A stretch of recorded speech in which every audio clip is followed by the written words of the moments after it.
Takže kamazáni, dneska si ukážeme, jak otevřít ten kokos. Je potřeba si ho nejdřív rozbalit. Musíme se zbavit vrchního obrostu.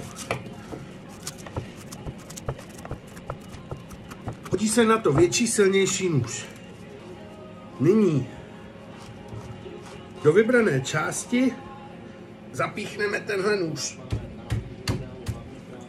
A krouživým, páčivým pohybem si uděláme víčko. Výborně. Náš kokos je připravený. Zmizelo mi brčko. Brčko máme.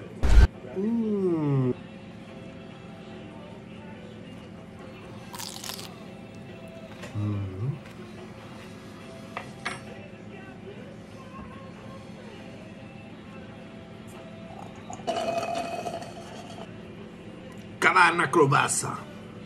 Kovárna klobása. Kavárna oplatka.